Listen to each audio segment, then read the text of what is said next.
Welcome to Crimson Guitars, welcome to my home studio. Damn it.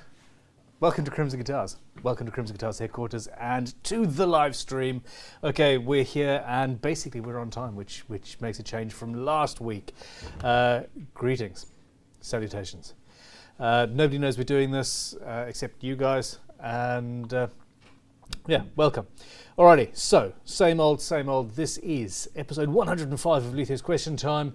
Guitar building Q&A. I'm here to answer your questions. If you want to guarantee a response, then super chats are always gratefully received, and to guarantee a response, if not, I do browse through the chat. We've got fewer people this time than the old thing, with people dropping off as well, so hi. Just making sure we're actually got audio and all of that jazz. Yeah, let's see if this new schedule sticks or not. I do kind of miss the Sundays, but what can you do? Alrighty, let me pause that. We seem to be good. So, Forrest Pfeiffer, Anonymous Botch, Kevin Harvey, how you doing, Kevin? Rune Arnson, Forrest Pfeiffer, Ape Song, Rob Tootle, Alfred Kane, greetings, salutations, and all that good stuff. So yes, it's Monday afternoon. I've been at. I spent most of my afternoon today actually playing around in the students' machine shop. E.R. Webster, Beth McKellar. Hey, how you doing, Beth? Yeah, I spent most of the afternoon playing in the students' machine shop, working on the Cowrie build. She has carbon fibre stiffening rods and a truss rod, and that's all coming together now as well. And the cactus juice process for stabilizing the fretboard, which is also out of that very, very soft Cowrie. It's essentially acting and feeling like redwood as much as anything else. Has actually done the job. It's worked out quite well. So yeah, it's pretty cool. David C. come with a question, says, when will the draw for Dave's World of Fun Stuff going to happen?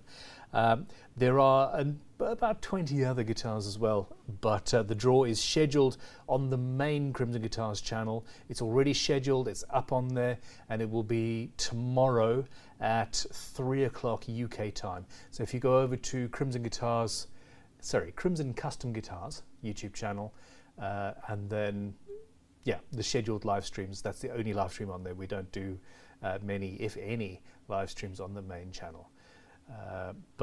Yeah, somebody will win that guitar tomorrow, among many other cool things. Like, I mean, I'm not afraid to say I've actually bought some tickets for myself, and yeah, fingers crossed.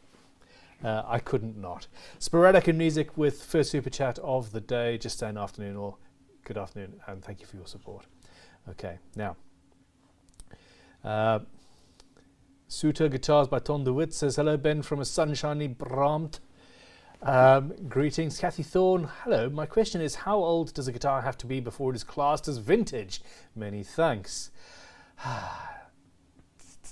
Technically, I think 30 years.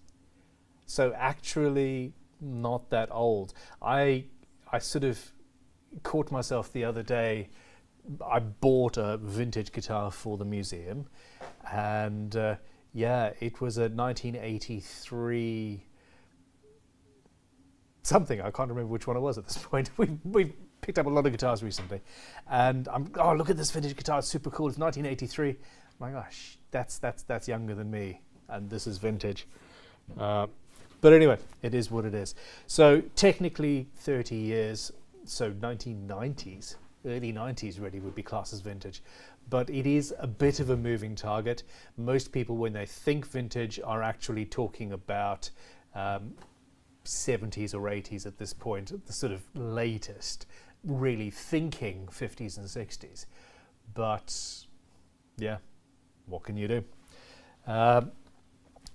Shock the Fox with a super chat saying, did you open it? I haven't had 3 seconds to spare all day. I've got, well, actually it's not even to do with me. Hold on. I have a box here. I have a box here that has just come from the box, as you can see, ooh, by the logo. And the vagaries of the UK postal system and the fact that everybody's been on strike has meant that it's late. I was hoping to get this before the end of GGBO 22, so that we could, film it and hopefully sell a few more tickets. As it is, Ty, your guitar is the single only one that's sold out of all of the available tickets, which is awesome. I even had to go in, and so essentially out of the was it 2,500 tickets I think that were available, 1,500, something like that.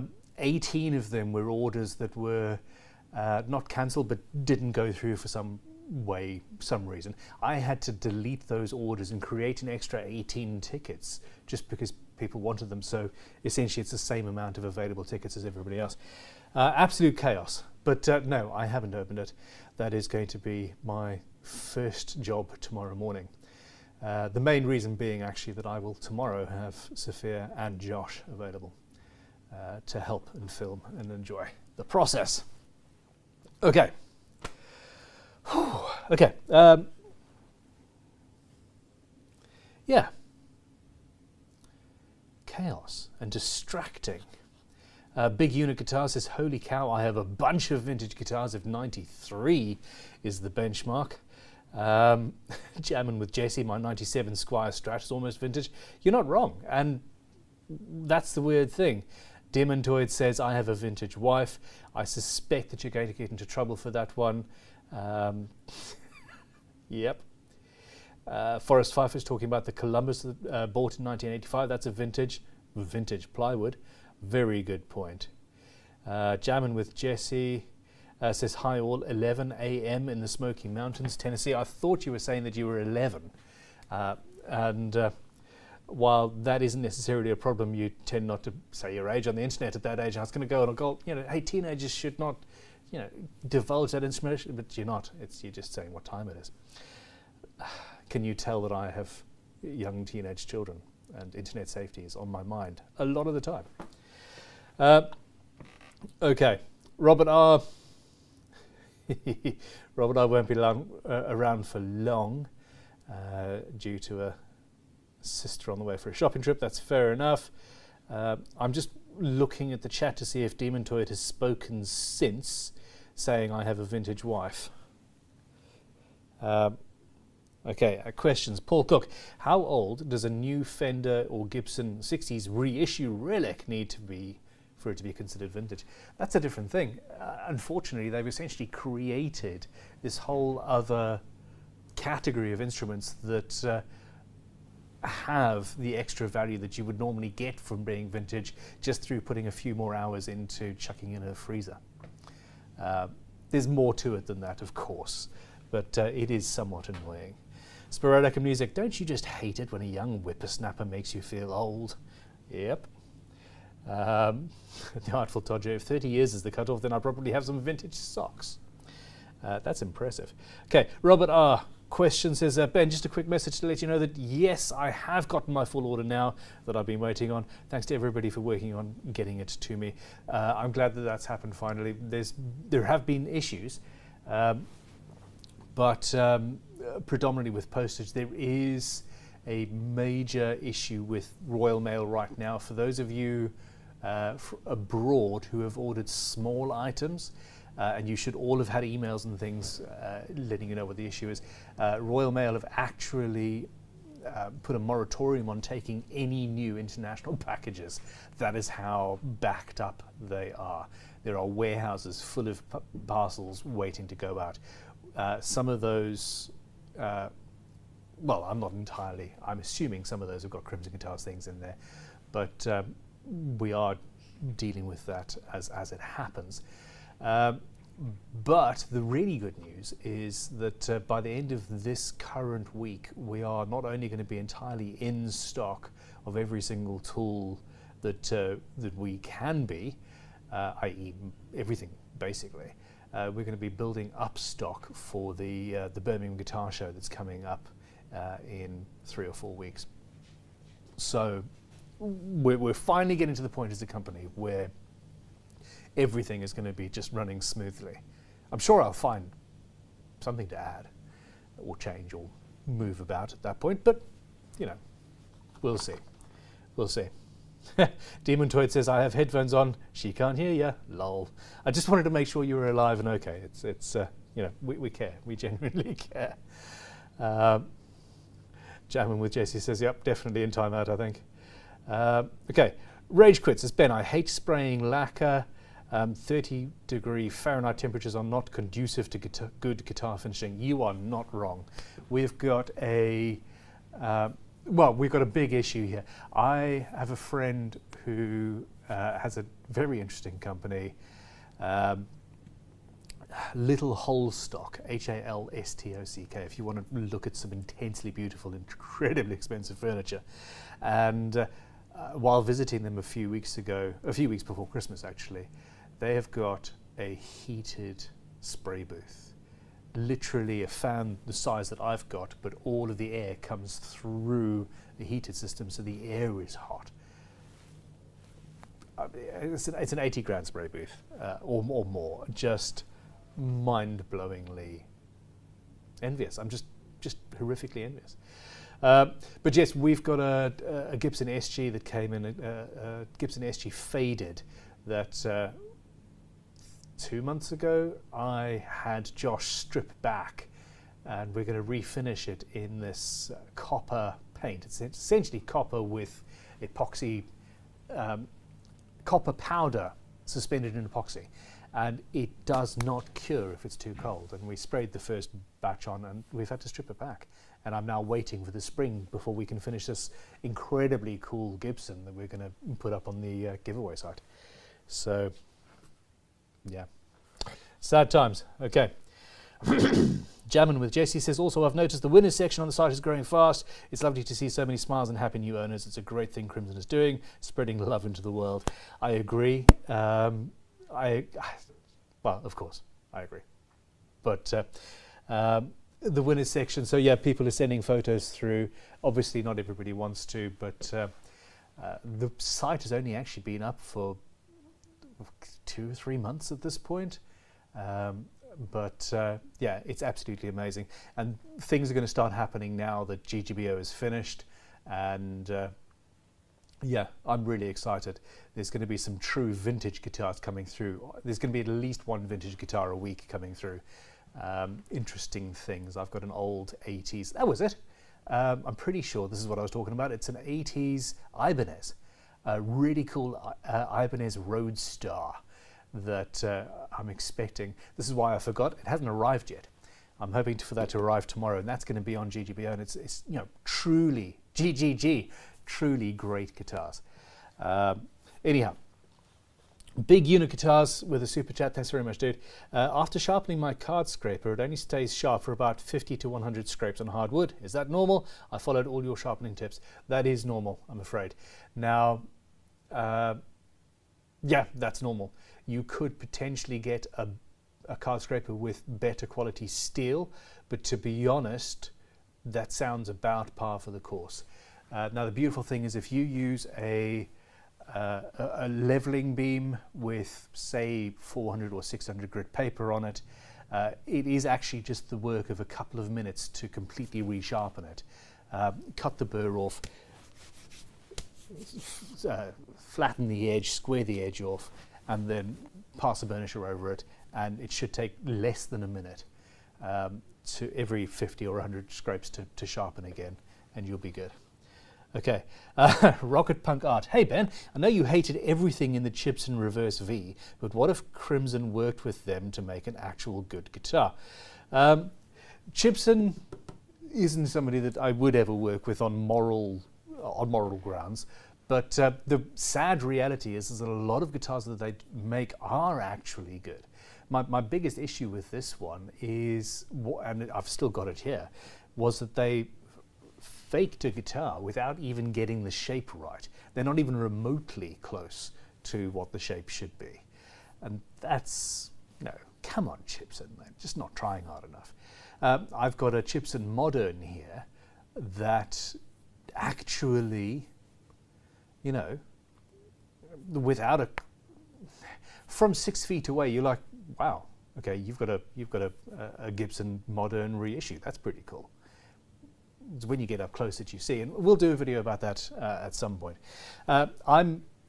I'm liking the idea of, for the Dorset Guitar Museum, I'm very much liking the idea of collecting Gibsons and debunking them and making sure that people know what to look for, etc.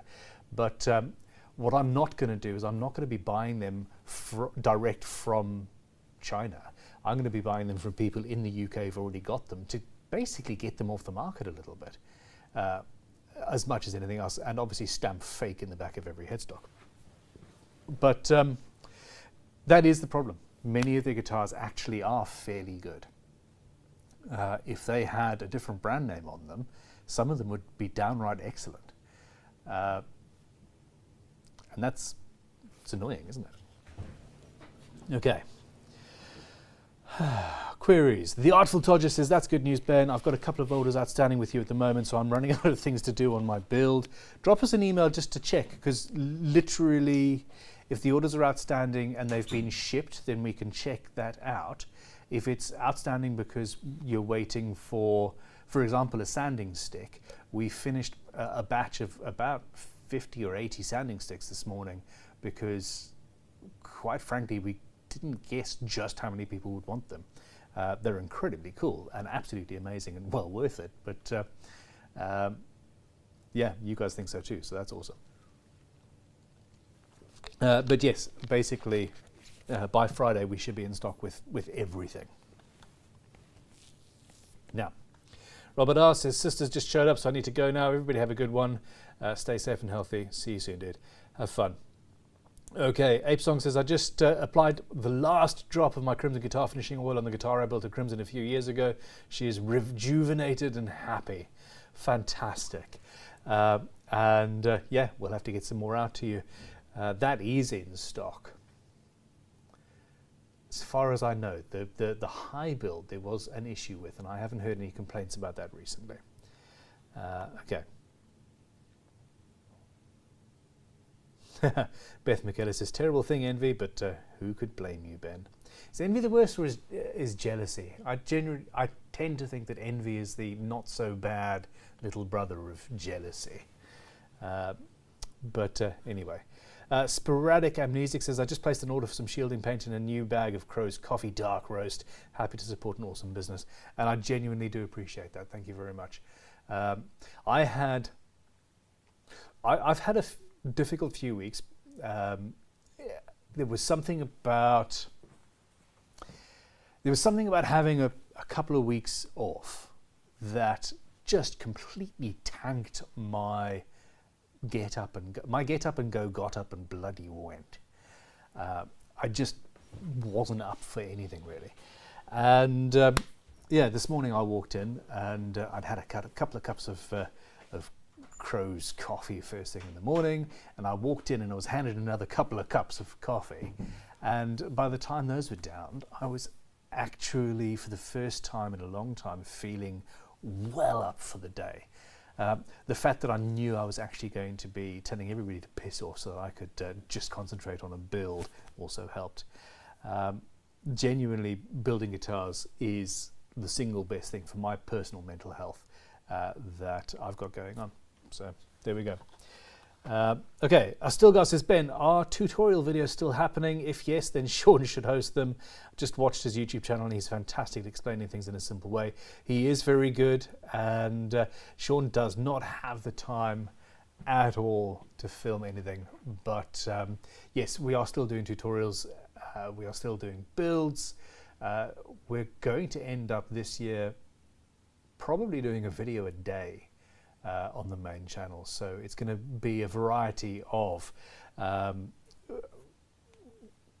Luthiers teardowns, where we take a vintage guitar or an old guitar or something fresh out of a factory and take it apart and figure out why they did what they did, what is wrong, what is right, etc., what's good, what's bad, to repairs. We're getting a lot of repairs in at the moment, and want more. So we've had some, a couple of 60s Gibsons in recently, to complete rebuilds of vintage guitars, I bought a 64 ES330 with, well, it's a big old story, but essentially it's a neck and all the hardware, but it's got a body that somebody made in the 70s, and I want to put it back to original. That's going to be a whole series. And one of the next build series coming up is Sophia, who has, she's cheering in the background quietly. Sophia's been putting together one of our old kits and completely customized it, and she's making an incredibly cool teletype instrument.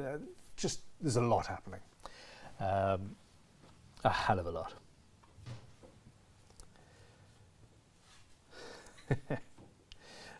Sporadica Music says, piss off, I'm building guitars. Needs to be a new shirt or mug design on the website. I agree. I absolutely agree. Josh came up with one the other day. Josh, I take it back. It was, where is that? There it is. It was Ricky, and we're talking about guitars and the habit that it is. And he said, "Do you know what? If you know offhand how many guitars you own, you don't have enough." All right, yeah, that needs to be a T-shirt in some way, shape, or form as well. Forrest Pfeiffer says, a video a day? My YouTube habit is going to get worse, isn't it? Not only that, but we're planning on doing YouTube Shorts now as well every day. So yes, I will help you escape the world, honest. Second note, any news on the Velour files? I ordered mine started last week and looking forward to getting them. I've forgotten the details, but I was told it was literally imminent, and if anybody who knows walks past, I will ask. But essentially, I know that we've actually already ordered the next batch because it's taken so much longer than they said to get these to us. There we go. No worries, big unit. I'm sorry it took so long. Second note. No, I've answered that already. Sweet Tea, hey Sweet Tea, says, hey Ben, have you seen the first collab video between Tornelli and me? I'd love to hear your thoughts. It's a short video and I know you're busy. I have not yet, but I do need to check that out. JS Trucking says, you're a day late this week. What happened? Sundays are not happening anymore. I did say in the last Sunday video, that was 2 weeks ago now, Sunday evenings at this particular point, it is just, yeah, it's not conducive to happy family life and / all my health. It's so damn cold in that workshop without being in there every single day and leaving the heating on. This it's a bit pointless. So I'm going to be doing a live stream or two potentially during the week at different times, just to see if there's a sweet spot. I do think that this is a little bit too early in the day for many people. But hey, I mean, we'll see. There will be a new normal and we'll be fine. I'm tempted to do live streams on the main channel again and see how that goes. Again, we'll see. Okay. Queries, questions, criticisms. Demontoid, no, Christopher isn't here. He moved back to the States. People tend to, well, you get the 7-year itch, and he was with us for a long time. But no, he fell out of love with teaching as much as anything else, which is sad, but he seems to be quite happy doing what he's doing at the moment. Paul Cook says, car body workplaces often have heated spray booths to speed up the drying time, though with gas prices they might not do you free favours. Yeah, fair point. I would love one, I really, really would. Rage Quit says, I have been able to get the bulk of my spraying done, but I have to make sure the lacquer is warm, bring in the workpiece after spraying about 20 minutes after, and yeah, bring it in about 20 minutes after it has been gassing out. That sentence screwed me up there. Sam's laughing at me in the background. It's brutal. Will Roberts says, I'm radiusing my fretboard and got a low corner. Any advice? Depends on how you are radiusing it. I tend to use hand planes or leveling beams. I don't tend to use a radius block because you can't really see what you're doing, and if you're going wrong, then with a radius block, it just keeps on going wrong, and it's very difficult to precisely fix the issue. So I'm going to assume that you've been using a radius block, put that on the side, get a leveling beam and put really coarse, like 60 grit paper on that, and then use a leveling beam very carefully, apply that where you know you're going to need to remove the excess material. Something that I realized fairly recently is that most of the old guitars that I love have quite thin fretboards. For a long time I built fretboards. I would thickness them to 7 or 8 millimeters and then do the radius, and you'd end up with a very chunky fretboard, and I thought that was necessary, and it just isn't. In fact, it might be deleterious to the resonance of your guitar, for what it's worth. J.S. Trucking says, if you do live streams on the main channel, I suggest making them primarily build streams so you don't lose any subscribers this time. Well, this is the thing. So there were a lot of people that weren't interested. I will not be doing build streams for the foreseeable. They are simply far too distracting and genuinely stressful, and I don't need any more stress in my life at this point. Yeah, you can say that again.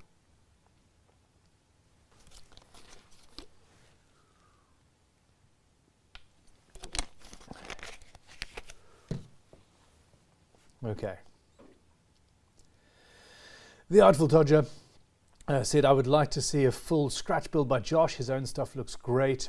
Josh is incredibly talented, and he will be doing builds. I'm hoping to get to a point where we've got 2 or 3 build videos a week going up. Every single custom guitar that we build from now on, whether I'm building it or it's partially CNC made, or Matt or Josh or Sophia or myself, will be filmed, will be on the channel, and you will see it. We are planning on trying to get Sean away from the studio to do some builds as well. He really does love it in there. But essentially he will have some custom builds to do. The whole thing is moving forward. It's not just going to be Luthiers teardowns and the like at all. So yeah, it's going to be fun. Hell, we're going to have Dave Simpson on the channel at some point as well, which is going to be fun. He is intensely talented and very, very cool. Okay. The Artful Todger says, +1 for a piss off mug. I agree. Tom, we need to get mugs and t-shirts printed saying piss off, I'm building a guitar.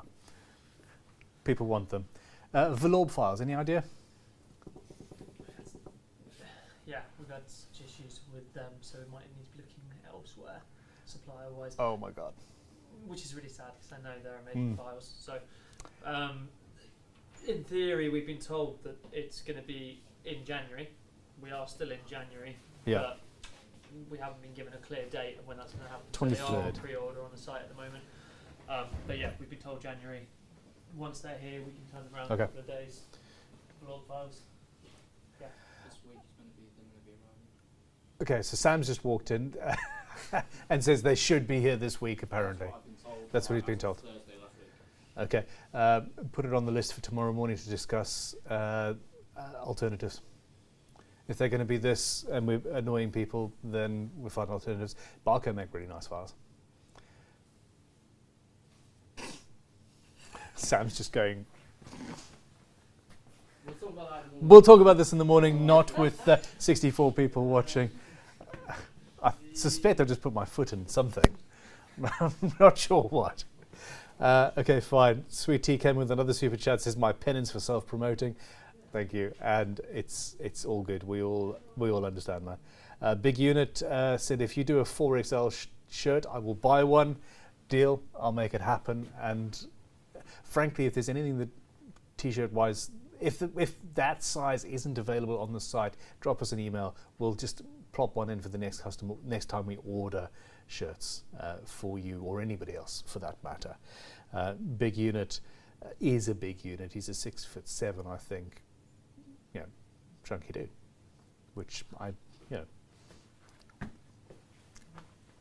it is what it is. You need big t-shirts, man. Okay. I think I navigated that without offending anybody. I think. Let me know.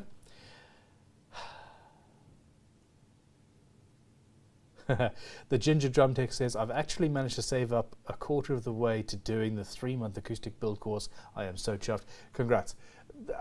Like, one of the downsides of the YouTube channel and the fact that I've got all of this here is that genuinely I've sort of lost track of how much some things cost. You know, I just went to a shelf and grabbed some carbon fiber stiffening rods to put into this guitar I'm doing. I have no idea how much those cost because I don't pay for them anymore. Or, you know, I can choose tuners based on the fact that I like the look, and I don't need to know that they're 150 quid or 200 quid a set or whatever.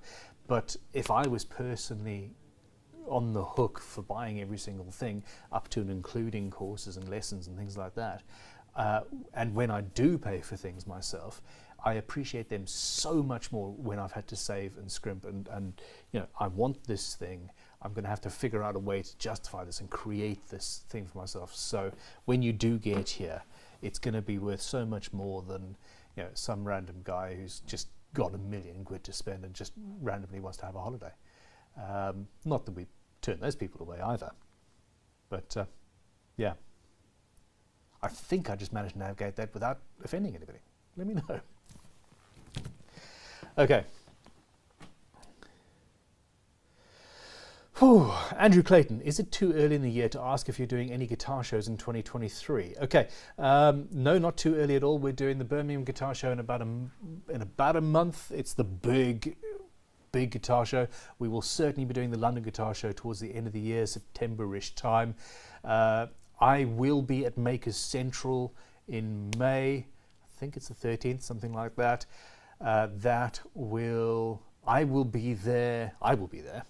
And we as a company will be there, not as Crimson Guitars, but as vintagetoolshop.com. But yeah, myself, Tom, and probably Sam F will be there for Makers Central. And on top of that, there are a slew of other shows by the Northern Guitar Show Company. And we will not be at all of them, but we're looking at all of them. So yes, look at that. New workbench, a Stilgar will not happen this year. I don't, because I'm not actually working out of my home workshop very much at the moment. Yeah, I'm not on that bench enough to justify spending the time to rebuild it, but maybe. Okay, Peter Israelson says, I just saved a Squire Strat 2001 from dying a sad death in a teenager's room. Fate worse than death. As an owner of 2 teenagers. Oh, I'm so glad they don't watch this. Used all the tips and tricks of a Crimson Guitars fret job. Now it plays and looks better than some of my more expensive guitars. Fantastic. I'm glad to have been able to help. Vax Hedrum, I'm currently building a building. New wood shop, 20 by 24 with 13-foot ceilings. Nice. I nearly read that as 13-inch ceilings. I'm loving the high clearance. So I'm not currently using my home workshop. What? Okay, we built the extension to the workshop, which was fantastic. An extra 4 by 4 meters, something like that on the front. And basically immediately after that was commissioned, I started working full-time out of Crimson. So in the interests of realizing my age and trying to get a little bit fitter, I'm putting a few pieces of gym equipment in there, one of which, it turns out, the power tower is actually a tower, and I don't have enough room in that workshop for that thing. So that's outside to be looked at, not touched. And yeah, I genuinely, it's one thing. If I had taller ceilings in the workshop at home, I'd probably spend more time there. Anyway, JS Trucking and Guitars, how is the travel guitar coming along? I haven't seen any new videos for it yet. Look back to 3 days ago. 3 days ago, the travel guitar went live, and yeah, she's under finish now, looking delicious. And Sophia's just making happy sign language in the background. Happy sign language in the background. It makes sense. It does, yeah. I've had one of those days today. I'm talking a lot of nonsense. Daniel Dunn says, "Hi Ben, I caught you on lunch break. Ever used poplar as a guitar body? I have access to a 2-inch thick plank. Go for it. It's great stuff. Yes, yes, yes. Fairly soft, but sounds great. And there's a reason it's used in guitar building a lot. It's good stuff." Peter Israelson, thank you Ben, and Crimson Guitars for sharing all your knowledge. It's an absolute pleasure. I think that gatekeepers should be, well, they should be locked up behind a gate and just thrown scraps every now and then. Maybe, if you're feeling polite. You agree, Sophia? Completely. Sophia agrees completely. I nearly said walled up behind a, but that's just a little mean. Genuinely, the secret to success is to facilitate other people's success. Period. If I can, Sophia here is my apprentice at the moment. You're fired. Did you hear her drop something?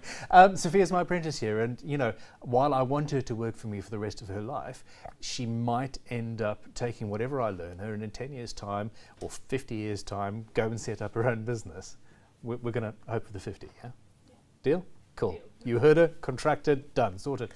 And I'm hoping that whatever she does after she leaves here, she's going to be intensely successful at. Christopher, we spoke about earlier, he's gone off and he's doing his thing, and you know, his time here taught him a lot, a hell of a lot, and he's doing what he's doing it well, and that's what we're doing.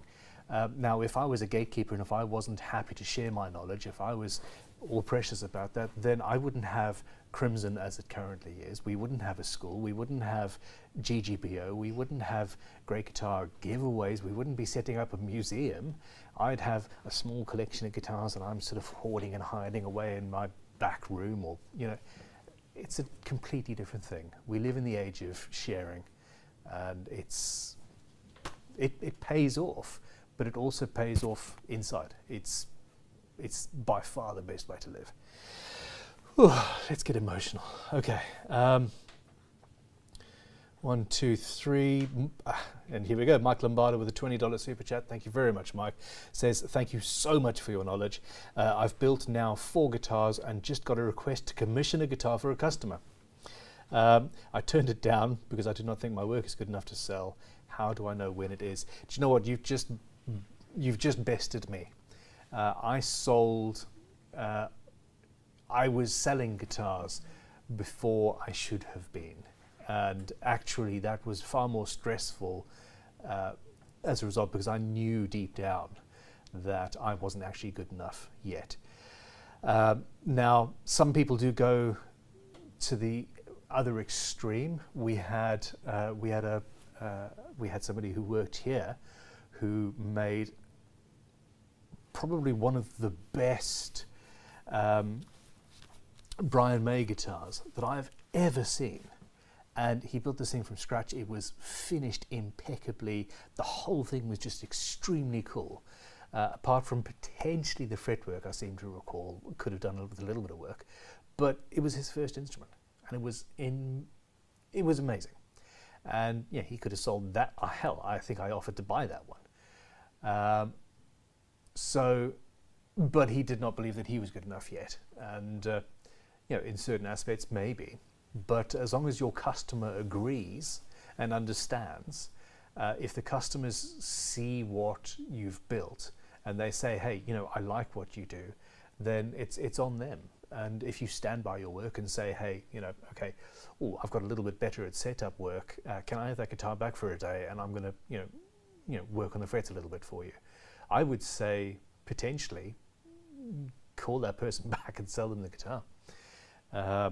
The other thing is the whole faking it until you make it kind of thing, which is kind of what I believed in.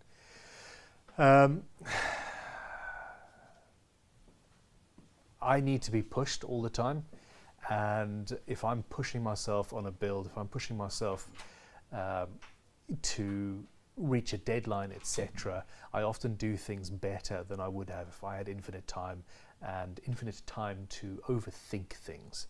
You might have noticed I tend to try not to think about things too much.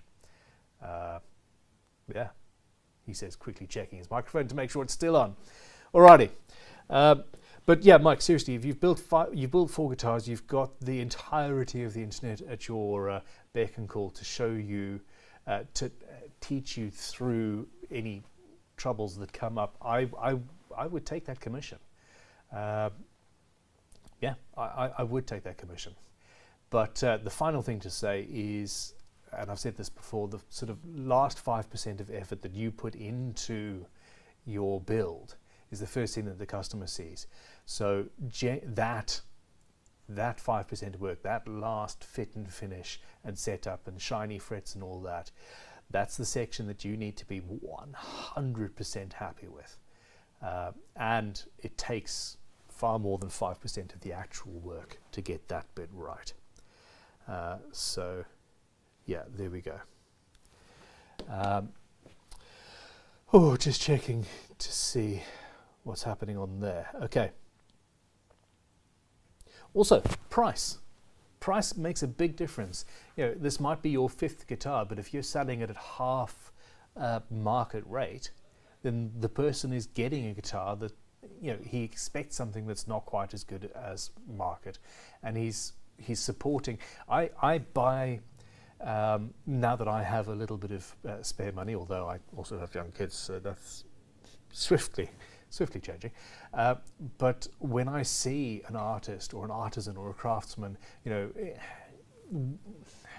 I was out shopping with a friend the other day and he was looking for signet rings, and where we just happened to be driving through Birmingham, Jewellery Court and all this. This is a couple of months ago now, and in the end I ended up buying a signet ring from a local silversmith for less money than these big companies were charging, but it's a beautiful thing, and it's supporting a craftsperson who's building a business, and I would rather do that than support a big company. So yeah, there's a market out there.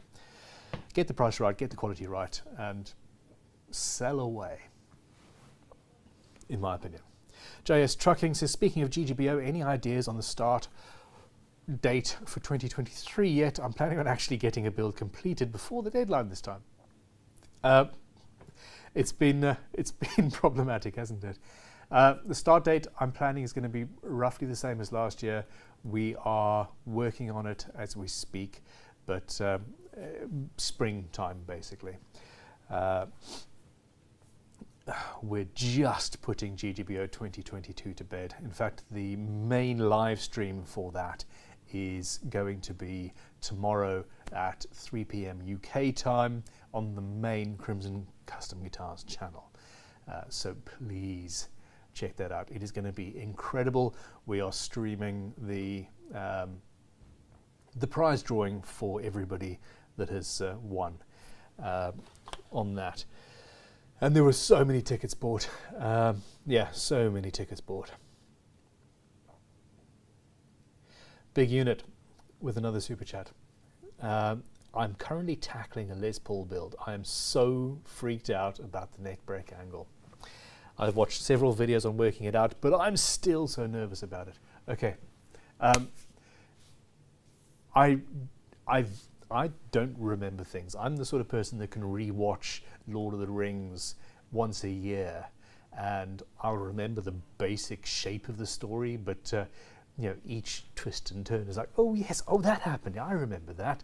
Gandalf did whatever, etc. You shall not pass is about the only thing that I genuinely remember.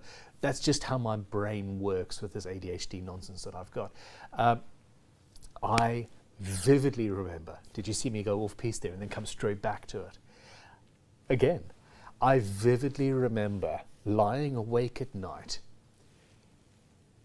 stressing about neck break angles. Neck break angles and binding, because routers scared the poop out of me.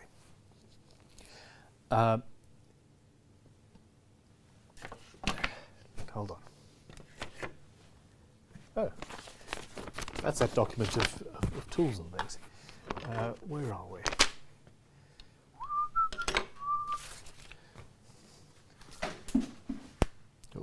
dropping off. That's my power supply. Down we go. Okay, and there's a bit of paper. Okay, so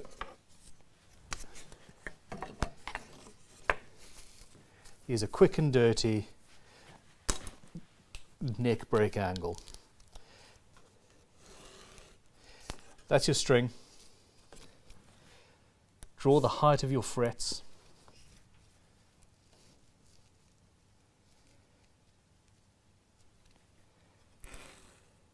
That's your fretboard. So this is your action, say 1.5 millimeters, 2 millimeters, something like that. So you've got your fretboard drawn. And then somewhere down here you say, look, I've got a tunematic bridge and that needs to be 18 millimeters, 18 meters, 18 millimeters. You want your break to either start at the end of the fretboard or maybe where the neck joint is.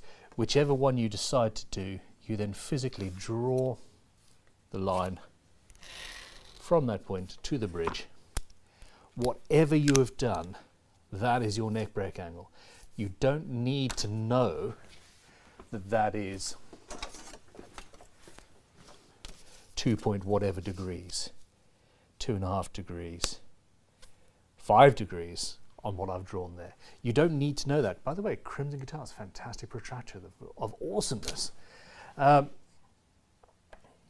It's not necessary to know the actual break angle. Just physically draw it and then transfer that drawing over onto the neck blank.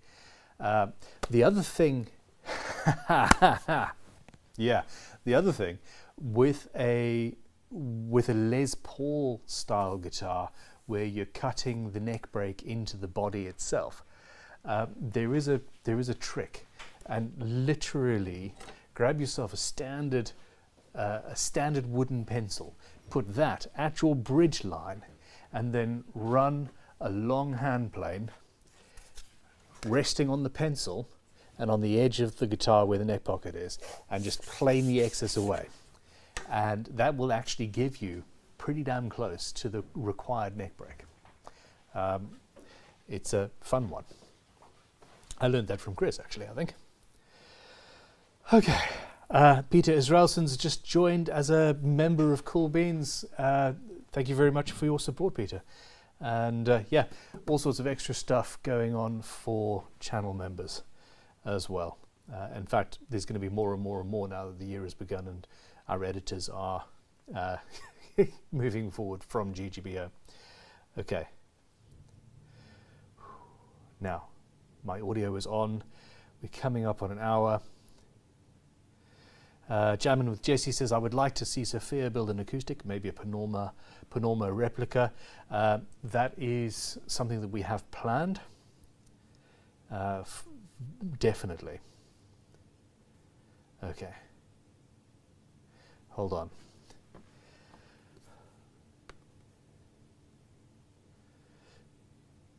Beth, have a good evening. Hey, I ripped 18 millimeters out of the back of my memory. Please measure the bridge that you've got. Do I even have any hardware here? Hold on. No, that's rifling tools. It's just dropping stuff. Forget it. Measure your tunematic and then make sure that you've got 2 or 3 millimeters adjustment down, and then set that. I think it's 17 or 18 millimeters from memory, but I also always double check it. And I have numerical dyslexia, so don't trust numbers that come out of my mouth, people. Please. Yeah, okay. Cool.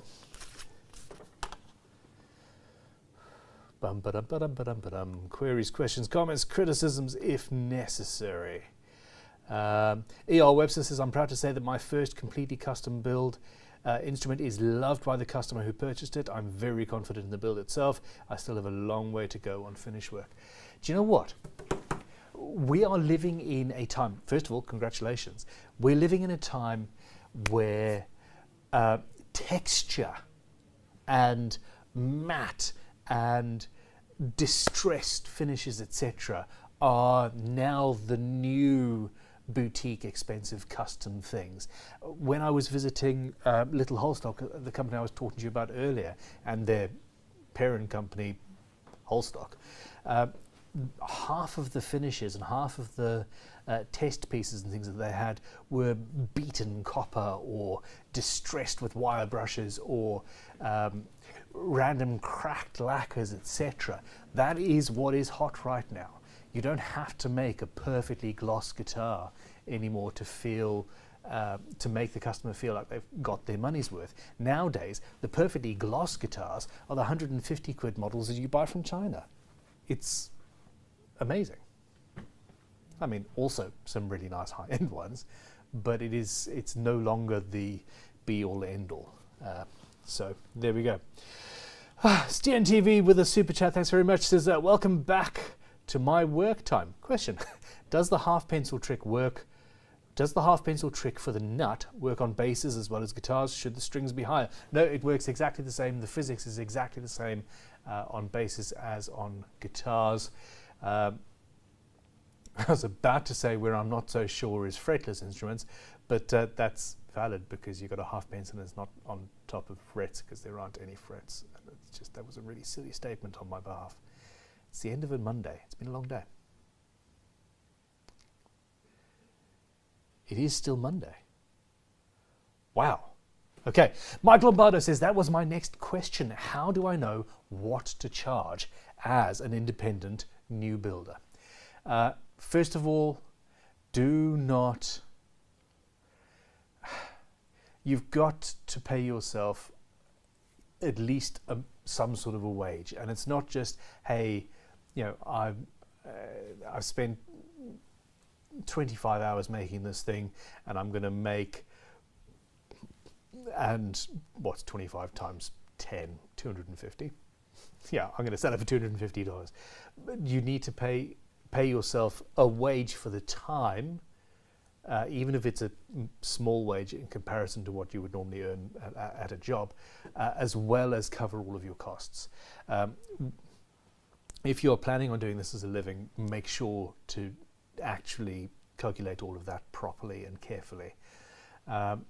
But that being said, yes, for your first instruments, make sure the customer knows, hey, look, this is, you know, early on in my career, this is what I've done. I think I'm very good, but I'm sure that there are things that I'm going to be learning in the process. Hey, if it's set up or whatever, I'll stand by my work and I'll fix it and make it right. And the amount of guitars that I had to rebuild or repair or reset up, etc., in my early years, you know, quite a few of them. But in general, most customers were happy. And that was because I charged about half market value for what I was doing. But yeah, it's one of those things. Chances are your first customers are going to be people you know, people you work with, friends, if you happen to have friends. I've been reading studies recently where a huge percentage of people actually don't have close friends. It's really interesting. It makes me feel better about my life. Yeah, I was charging about a half market value. So, you know, if it should have been a £3,000 guitar, I was charging about 1,500 and just covering my costs. And it felt early on, this is 20 odd years ago, it sort of felt like I was operating a bit of a Ponzi scheme because I would build the guitar, pay my rent out of, you know, the deposit for the next guitar, and then when the first one was paid, I'd then take that money and buy parts for the next guitar, and it was just this whole sort of mess because I was really bad with money. But always I made sure that at the very least I was paying myself you know, £3 or £4 an hour in hourly rates.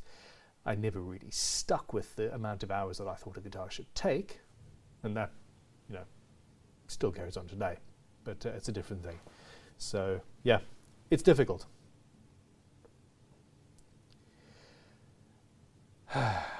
Okay, Howard Dixon says, hi Ben, I sent an email marked important to your shop at address ARIA scam attempt from reply to my post on your chips and YouTube.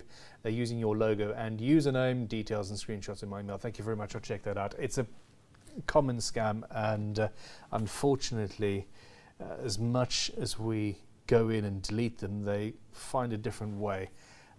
We've blacklisted certain words and they keep on getting around it and getting live. I'll check on that in a bit, and yeah, it's damned annoying is what it is. So yeah, especially now that we are operating Great Guitar Giveaway, and that is something where you can win stuff. It's just even more complicated. Here we go. Sporadic Amnesic with a question. Hold on, no wait, I forgot. Ornery, sorry. Ornery says, hey Ben, I just wanted to say I love your content and artistry. Awesome stuff. Thank you very much. I misread artistry as artistry and just went off a piece. I'm sorry. Thank you for your support. I genuinely appreciate it. Sporadic Amnesic. When I asked about sanding the bridge on my Fairclough to reduce the action height, would recessing the post holes a couple of millimeters instead work too? You would have to, so the Fairclough, I think it was a Gibson one that you had, and we're going to be doing a video on a couple of Fairclough guitars soon. If you lower the post holes, yes, but at that point the bridge is going to end up sitting on the top of the guitar, and you're going to have to route a bath for the Tune-o-matic to sit into. That is something that I have done more than a few times as well in the past. I was bad at working out neck break angles. I just was. I got it wrong a few times. More than a few. Anyway, yeah. Where are we?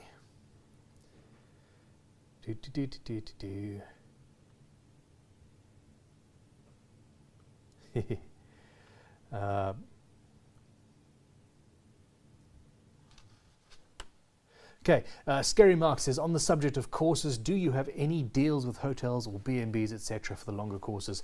We have got a fantastic lady called Julie. I went through 5 different names in my head before I came up with the right one. That's bad. I've known her for years. I am tired, people. Yes, Julie has got deals with a variety of places, from bed sits to hotels, to B&Bs, to full cottages for an entire family. She gets incredible. In fact, I can't believe the rates that she gets. And she's essentially our agent for finding accommodation for students. So yes, once you get in touch with us, you'll end up talking with Ricky. He will put you in touch with Julie, who will, you know, figure out with your budget and your plans and your time scales, etc. She will find the place for you, organize the whole thing, and make that happen. So yes, it's something we do all the time. In fact, you heard it here first, everybody. What's on the Bench is coming back this week. We filmed an episode last week, and yeah, Friday on the main channel. We've got a bunch of students in, and even more started today. It finally feels like we're back after COVID. So yeah, it's all pretty cool. Alrighty, Steve Tuttle has come in with another super chat. Thanks, Steve. And says, Ben, how far from the truss rod should carbon fiber stiffening rods be inlaid? About that far. I generally leave 4 to 5 millimeters, relatively central, but I don't want them to be right up next to the truss rod. 4 to 5 millimeters, erring on the 4. Now, we've started using deeper stiffening rods. For a long time, all I could get here was square, 4 millimeter square ones. We've now got 4 by 8 millimeter stiffening rods that we're using. And that also necessitates that they want to be a little bit closer in, because you really don't want to carve through them, obviously. What was that beep, Sophia? Never heard it before in my life. I've never heard that beep before in my life either. The aliens are landing, or maybe just a battery charge or something. I don't know. Anyway, yeah, there you go. 4 to 5 millimeters. That's not 45 millimeters though. Ay, ay, ay.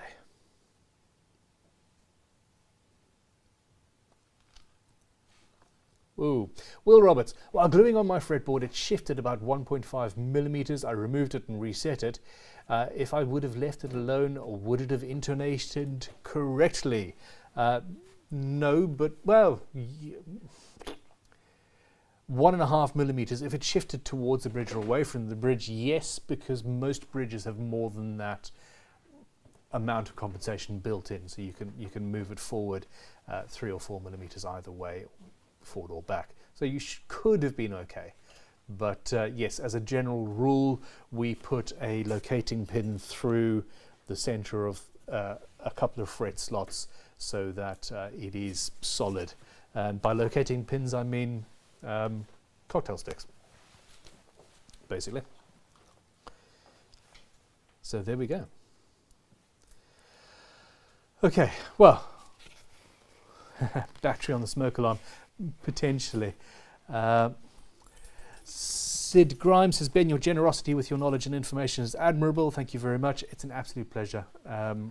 As I think I said earlier, it is, you know, I feel that it's the only way to be. Yeah, I really do. Charlene Mack, Luthier, you are very handsome. Everybody have a happy day. Goodbye. I am now blushing, but fantastic. Sophia, have a fantastic evening. Goodbye. See you tomorrow. Absolutely. Vax Headroom says, yay, What's on the Bench was always one of the highlights of my week. Essentially, Sophia's working on things, Josh is working on things, I've got guitars and stuff going on here, and as does Matt and Sean, and there's students in the place. Everything is growing, and it's to the point now where we can, like the original What's on the Bench, walk around and there's stuff, there's new guitars, yeah, it's exciting. Slightly overwhelming, slightly terrifying, but exciting. So there we go. Okay, Daniel Bilecki says, I love all your content. Thank you very much. Quick question. On a Telecaster, high E sounds like a sitar, open string only. Is that a problem with the nut? Bad angle cut, perhaps? Thanks for all you do. It's a pleasure. You are completely correct. Yes, I suspect what you've got is your string is supposed to... My hand here is the bit of the nut closest to the bridge. Your string is supposed to fire off the very, very front of the nut going towards the bridge. What's happened though is I think that your nut is sort of cut like that, and your string is sitting somewhere in the middle of the nut, and it's got a little bit of vibration in there. If you take your thumbnail, push down on the front edge of that nut and play the string, that sitar-like sound should go away. And essentially you're right, you just need to get a nut slotting file, push it down at a slight angle, pushing towards the tuners, and that will take that noise away. So you were right, you had the correct idea.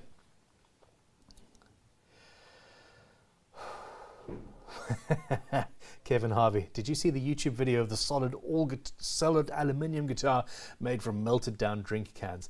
I haven't seen the video itself yet, but I saw the thumbnail and thought, yep, that's pretty much perfect.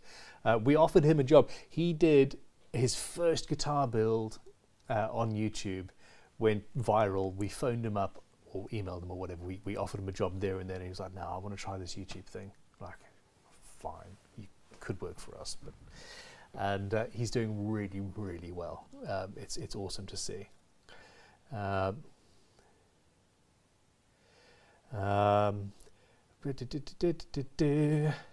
Rocket Punk Art, woohoo! I'll be working in my local Fab Lab right on time for GGBO, it seems. All hail the big kids power tools. That's going to be really quick. Very cool. E.R. Webster, first customer, met on Discord. They saw my Elden Ring GGBO 22 build and got hype about it. Then we talked and worked through his ideal custom guitar, and then I made an unrefusable offer. This is the thing, there are people who through GGBO are now have a career as guitar builders, and that actually makes me feel better even than we're finding out at the moment how much money we raised for charity this year, and it's north of 10 grand. It's amazing. The fact that people are making their livings due to inspiration from the channel and inspiration through the competitions that we've put together, etc. That is priceless. So yeah, there we go. Okay. Tom Hart, hey Crimson, whereabouts are you based? We are we're just outside Dorchester in Dorset on the south coast, but hey, people travel from around the world to come and study with us. So yeah, give us a shout. Vax Headroom, when is the draw for the GGBO Invitational? I have tickets now in a quantum status of both winning and not winning. Well, we will open that box for you tomorrow, starting at 3 o'clock UK time, 3 p.m. UK time on the main Crimson Custom Guitars channel. Check it out. That live stream is scheduled. You can sign up for notifications and all that jazz, and I would suggest you too, because if you're anything like me, you'll forget until after the fact. And yeah, miss out on all that live goodness. Whew. Adam Patterson, thumbs up on Mondays. I actually think Mondays worked fairly okay for this. This sort of time, about 100 people watching. It's fewer than the 150 we were getting on Sunday evenings, but yeah, I think that once everybody knows this is the plan, then that'll work. Okay. Howard Dixon, or the nut slot cut too low? Potentially, if it was too low, it would be buzzing on all the strings, though, as he fretted up the neck. That sort of sitar kind of tone implies, well, the sitar bridge is the string vibrating on that sort of flat plate, and yeah, I would say it's almost certainly that nut issue. Forrest Pfeiffer says, I'm planning to travel down to Crimson tomorrow to pick up the guitar I won last week. I knew that. Okay, cool. Yeah, I know, jammy git, etc. Ha! Can I get a photo with you? He said, sounding like a fanboy. Absolutely. I am here tomorrow. I'm not here on Wednesday. I'm going to be in a world of pain. I have finally managed to secure an appointment. Well, I've got an appointment that I've been waiting for a while with a man who's going to throw needles into my head for a full day to try and fix this monstrosity. It's going to be sore. I'm not looking forward to it, but fine. Needs to be done. But yes, Forrest Pfeiffer, I will see you tomorrow morning. Okay, Sporadic and Music says, poop, I got a ticket for the Explorer from Bob at I Like to Make Stuff, but I'm on a training course this week until 4 in the afternoons and I might end up missing it. Well, basically, you'll get an email, so check your emails. If you do win it, you'll get an email fairly soon. Well, I think as we go, we'll be pushing email buttons, so there we go. Okay. 7 hours to get your heads into? Not long enough. That's from the Artful Todger, living up to your name. Okay, everybody, I am going to call this. We have come to the logical end.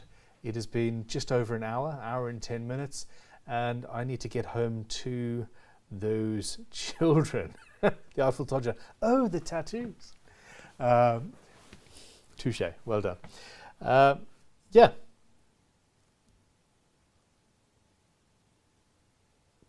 What can I say? Thank you for your support. I will see you tomorrow for the live stream for the Great Guitar Build-Off prize draw announcements. It's going to take an hour or two, but it's going to be great fun. And in the meantime, hey, stay cool, make guitars, dream about guitars, and all that good stuff.